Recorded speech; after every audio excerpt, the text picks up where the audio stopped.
Will the Tigers be able to rebuild properly with their awful contracts? Now on number 25 out of 30, 30 teams in 30 days continued, each raw, up next. The players coming to Detroit: Matt Moore on a 1-year, $2.5 million contract, Tyson Ross, 1-year, $5.75 million contract, and Jordy Mercer, 1-year, $5.25 million contract. Just some gap fillers. In terms of players that they lost, Francisco Liriano, he's not what he used to be. Not a big loss there. Jared Saltalamacchia, he retired. And James McCann went to the White Sox. They just didn't tender him, so let him go. Not many big losses, not many big additions per se. We'll get to the additions, but there were also no unrestricted free agent re-signings. And so with this lineup, there are a couple of guys that I think could be good. Nick Castellanos, best hitter on the Tigers for last year, but not as good in the field. Kristen Stewart could probably be solid, and Miguel Cabrera could still produce if he's healthy, but not MVP level anymore. Nico Goodrum seems like an okay player, but don't have high hopes for Heimer Candelario, nor do I have many high hopes for Mickey Matuk. Jordy Mercer, not good. Grayson Grenier didn't give a good rookie impression. And Jacoby Jones, just a utility glove at best. So overall, unimpressive lineup. With their depth, starting with their bench, John Hicks has an okay bat. We'll see how he produces this year. Ronnie Rodriguez, an extra utility infielder. And Dustin Peterson projects to be a decent bat. With their minor leaguers, Hector Sanchez, it's not that good. Bobby Wilson, solid glove at best. Dowell Lugo was a touted prospect and could be decent with more development. Brandon Dixon, extra utility infielder. Victor Reyes, extra utility extra outfielder. Caleb Cowart, I remember always wanting to trade for him in OTP 14, but hasn't panned out in the bigs at all. And Willie Castro hasn't impressed in the minors. With a rotation, Michael Fulmer was the 2016 AL Rookie of the Year, but had his worst season last year. Matthew Boyd has not been good. Jordan Zimmerman, that contract just looks rough. I called the effect of Jordan Zimmerman an ace pitcher, disguised as a number 2 pitcher incarnate.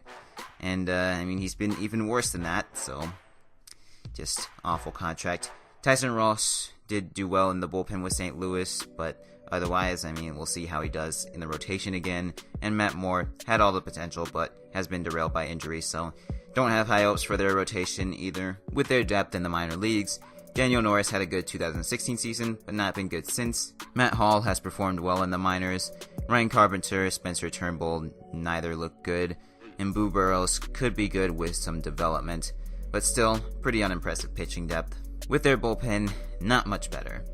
Shane Green, good in 2017, fell off in 2018.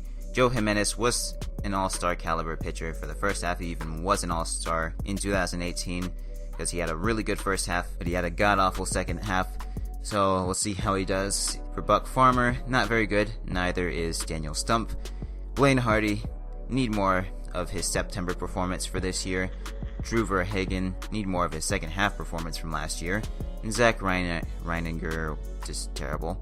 And Reed Garrett performed well in the minors last year, but that's it. As for their bullpen depth, Victor Alcantara performed well, but overperformed his FIP. Jose Fernandez could be okay if he hammers some issues out. Sandy Baez, not good. Luis Coleman, a bit sketchy. Jose Cisnero hasn't done well in the bigs. So, pretty unimpressive bullpen depth. And so now we tally it up. Lineup grade gets a C-, hitting depth D+, rotation D+, starter depth B+, bullpen D, and bullpen depth D-. Overall, pretty unimpressive roster. I think that the rotation can be a little bit better with some pieces if they perform as advertised, specifically some of their minor league pitchers and guys like Michael Fulmer.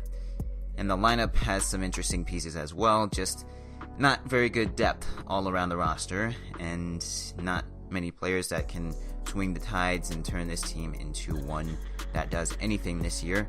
So overall, an impressive roster. Giovanni Soto is suspended for 20 games, so we'll see how he does if he comes back, or when he comes back, and where the Tigers choose to place him. Seems like he'll just be a backup catcher for them. And now with the coaching staff, their manager is Ron Gardenhire. Wasn't given too much to work with. Can't really say too much about his Minnesota days because, well, I was far too young. But with the hitting coach, Lloyd McClendon, he got promoted and didn't get too many players to do well.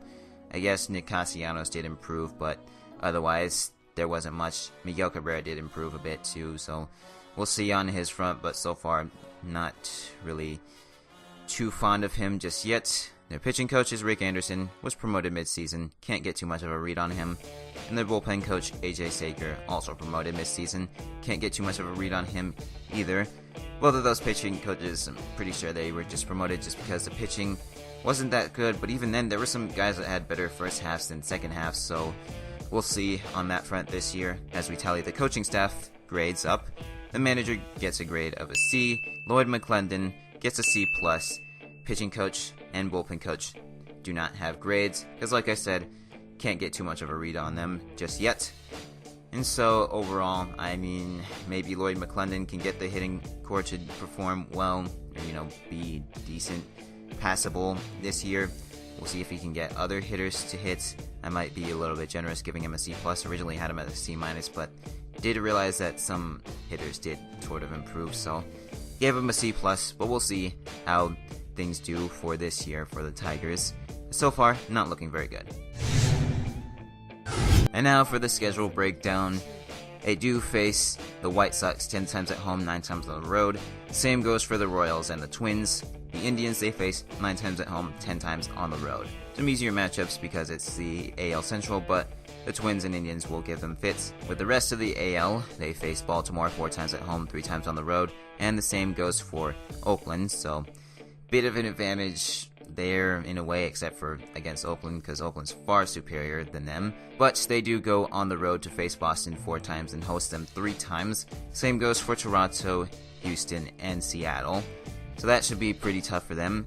They do get a little bit of a benefit by facing the Yankees only 3 times at home, 3 times on the road, and Tampa 3 times at home, 3 times on the road. Same with the Angels and Rangers, because those teams are either good or mediocre. So a little bit of an advantage there, but not much because they do face Oakland, Boston, and Houston more often than the rest, and they get the added benefit of going on the road. And then with interleague play, they host the Pirates twice and go to Pittsburgh twice, as always. And then they face the NL East. Tough division. They host Miami 3 times at home. Same with Philly. Well, actually, no, Philly they host twice at home, and they go to Philly twice. They host Washington for a 3-game set, as well as Miami. And then they go to Atlanta and to New York to face the Braves and Mets for 3-game sets apiece. And so just because of the fact that they face the NL East and they face the tougher opponents, like they don't have the added benefit of facing the Marlins 4 times instead of facing the Phillies 4 times. It'll be a tough interleague play for the Tigers. And now, where all the jinxing happens. Bleacher Report's record prediction is 62-100. RotoChamp 69-93, same as Fangraphs. And Pacoda's projection is 67-95, which is the over-under 67 wins. I'm going under by 2 games at 65-97. So, pretty similar ideas to everybody else, unlike thus far for most of the teams that I've gone over. And otherwise, that'll be it. Looking forward to this video potentially aging poorly, but I think that this team will save me from such a face, or such a fate. And as always, my personal account is going to be at the top, my YouTube account is going to be at the bottom, and that'll do it. We've wrapped up 6 teams so far, and yeah, I'm struggling to close out this video, so let's just end it here.